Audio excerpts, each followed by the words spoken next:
Hello, it's Thursday the 3rd. Looks like summer's gone. I'm FX Blue and this is the market brief.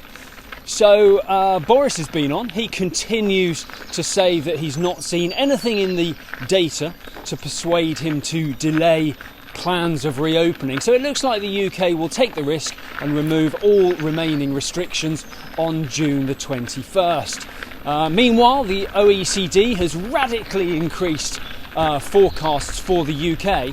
Their previous predictions had the UK reaching pre-COVID levels around the middle of next year, but full year growth forecasts have been increased to 7.2% this year and 5.5% next year.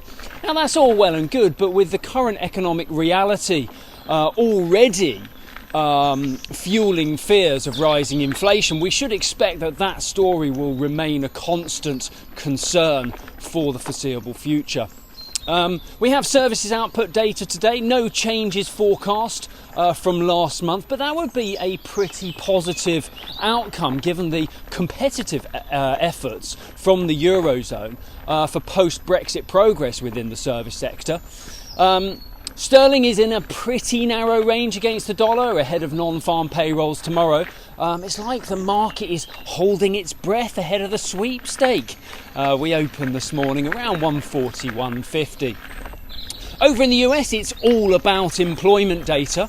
We have weekly jobless data and ADP private sector jobs data, both out today ahead of the big one tomorrow, non-farm payrolls.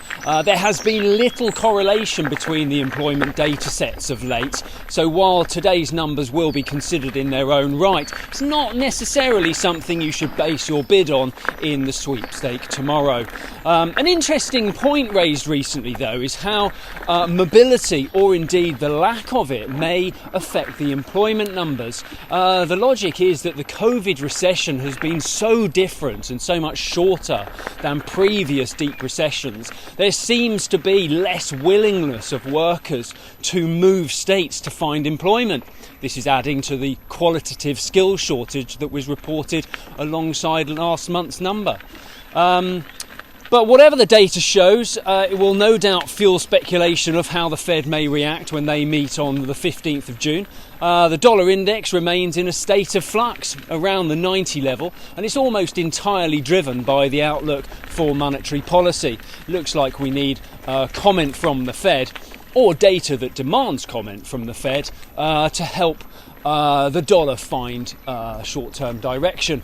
So, hang on to your hats. We could be in for a pretty fruity ride as we head towards the weekend. Join me again tomorrow for the sweepstake. All the best. If you do not have a clue, then just tweet through and ask FX Blue.